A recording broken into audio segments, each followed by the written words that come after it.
Hi guys! So I'm going to give you guys the rundown on a couple of things that I know people have had questions about. First of all, how to pronounce our name. So our name is Buchan Baby. Buchan as in pukin, Buchan Baby. And yeah, it's Scandinavian, it's Norwegian or Swedish or something, and so I understand the confusion that's come up from that. And the second is, I had said the other day, congratulations to littlepufflings. She has not announced on YouTube that she's pregnant. She announced on Instagram. So if you don't follow her on Instagram, that's where she announced.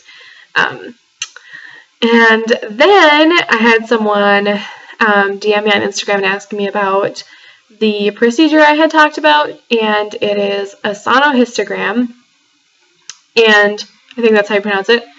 Basically, what they would do if we did it, which I'll talk about in a second, is they go in through your vagina, and they first do a transvaginal ultrasound and get before pictures, kind of, I guess, or like a baseline sort of, I don't know. They do a quick scan of your ovaries and your uterus from what they can see. They remove that, they go in with a catheter, and they fill your uterus with a water solution, like a saline solution of some kind.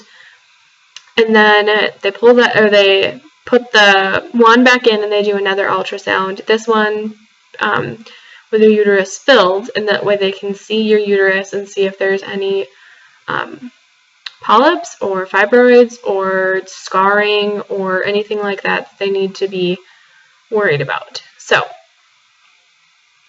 and then they take everything out and clean. You go and clean yourself up and whatever, and I think they can tell you your results right then. So that's the procedure we're debating doing. We actually have we've come to the decision that we're not going to do it this cycle.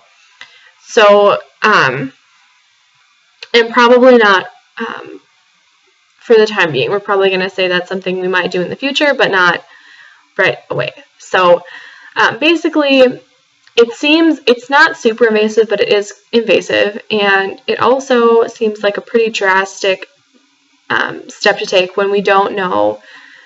There's no other evidence that would cause us to think that this is a necessary procedure. It's exploratory. It's really not.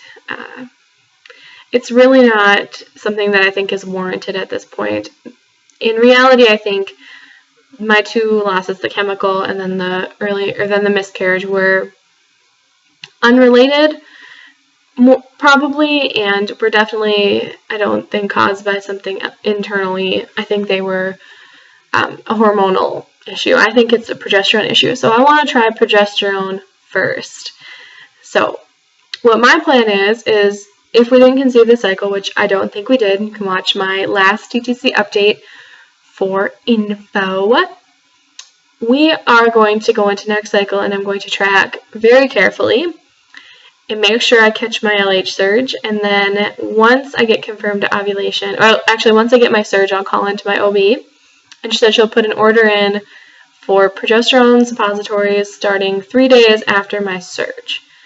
And then, so I'll go and I'll get those, and I'll do those for, I think she said it's either 15 to 30 days, depending on if you conceive. So if you conceive, you continue them for 30 days. If you don't conceive, you stop them at 15 so you can get a period or something along those lines. So that would be our next step, and obviously I don't know that for sure. I'll have to talk to her more about the details, but I just wanted to let you guys know those few things. I know that a couple people have asked me those questions, and then I thought you guys deserve to know a little bit about what we decided with that procedure. So I'll talk to you soon.